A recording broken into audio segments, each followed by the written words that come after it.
Dr. Doreen Grand-Pichet is the Dr. Doreen is an expert in autism. Doreen Grand-Pichet. Dr. Grand-Pichet. Dr. Doreen Grand-Pichet. Dr. Doreen Grand-Pichet is a visionary in the field of autism. Now you can ask her questions on Ask Dr. Doreen. I want to switch to a question that came in during the week that a caregiver wrote in. They said, my daughter is on the spectrum. She's almost 7, and I cannot get her to try new foods without a complete meltdown.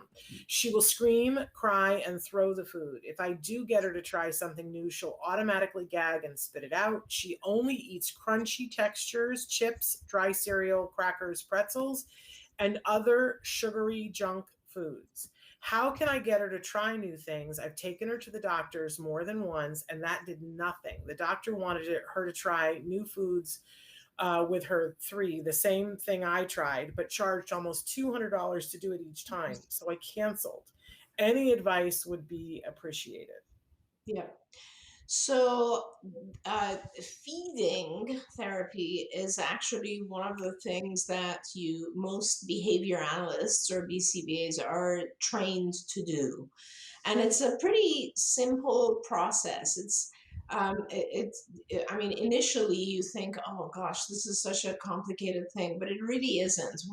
The way that it works, and I can talk about this, but I don't suggest that you try it on your own. I think that you should definitely try to get a professional behavior analyst to help you with this, because there's a lot of steps. And Shannon, I don't know if we have other shows that go through the process and talk about the process. Yeah. But, and I have other presentations that I've done on this, and we can certainly write about it. But here's a summary, I guess, of how it goes. You first you have to identify what is making the child selective. In other words, is it the texture of the food? Sometimes children are very, very adamant that they want to have something crunchy, and they won't touch things that are not crunchy or that are like more mushy. And hey, we want our kids to have a broad array of things. Sometimes it's taste. So, kids, like all kids, will prefer sweet to, let's say, sour or savory. And so we want to make sure our kids have a broad diet. So what you do is you then list all the things that the child loves, right? And those are the things that will now become the child's reinforcer. And you write the things that you really want to start putting into the child's diet.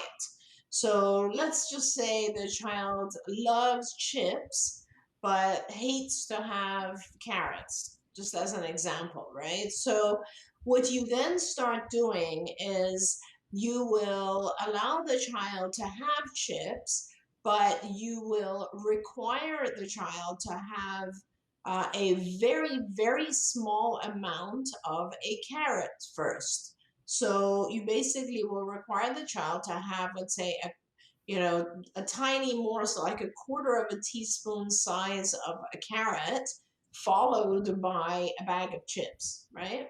And then you gradually will alter this. So now the child has to have, a full teaspoon of carrots versus, and then they can have chips. And then you want to do maybe, 2 or 3 teaspoons of carrots, and then they can have chips. And so you gradually increase the one that the child didn't want. That's your target. You're trying to increase that.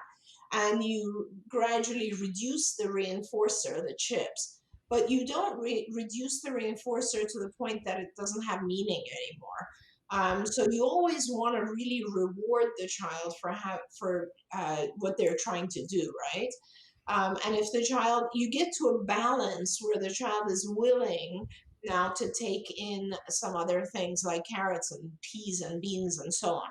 And remember, the child will object. Obviously, all kids will object. If any typically developing child was to be given ice cream all the time, I promise you they would object when you try to give them vegetables. It's just a normal thing, right?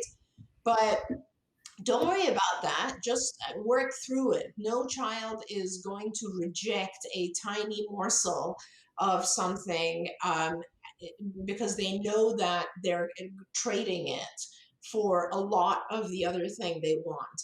As long as they know that in order to get the one they like, they have to have a small amount of something they don't like, they'll go for it.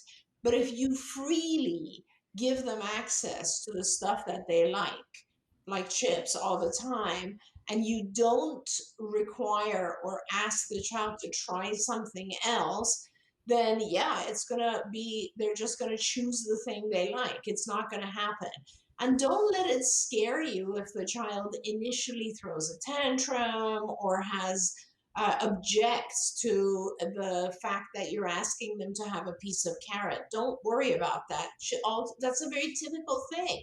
There's a preference there, right? The child prefers to have the other object, which is totally fine. We all have preferences in food, but we kind of know that it's not good for us in the long run to just have, let's say, sugar. My preference, Shannon, is bread, right? I mean, I could eat bread all day long, but hey, I can't because the gluten in bread bothers me, and it also is high calorie and makes me fat, so I can't. So I will occasionally have bread, but I will also make sure that I have salad and all these other things that I don't like as much. And you just have to get to that point where the child realizes that they can have a certain amount of the thing they want, but they have to have all these other things. Now, it's not as easy as I said. What we do when we do feeding therapy is a whole bunch of other stuff too, which is why I really want you to work with a professional who's trained in feeding. For example, we might set up a TV in front of the child and turn the TV on, right? And the child is watching. And when we offer them the carrot and the child rejects the carrot, we might turn the TV off. And so now the child realizes, oh, I better have that carrot because I want the TV on as well, right? So we put a ton of reinforcers in the child's environment, and they all go away if the child doesn't take this tiny morsel of the item we're trying to give them. And again, it's not just like when I talk about carrots, that's a great example because sometimes kids can't chew things that are hard. And in that case, we would start with something very mushy and we would move it up. It's a lot of shaping goes into feeding, and I don't want you to try it alone because all of those things have to be taken into consideration so that it's done correctly.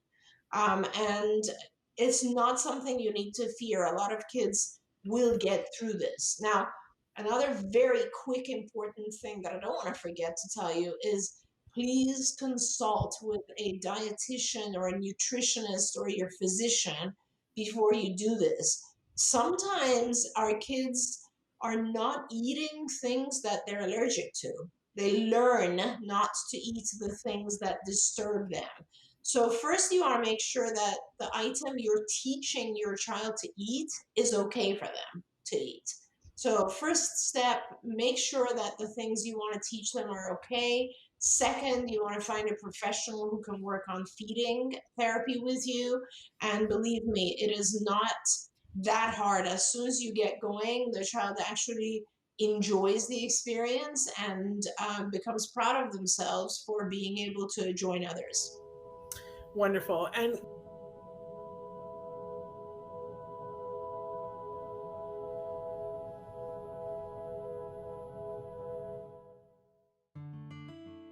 thanks for watching Autism Live.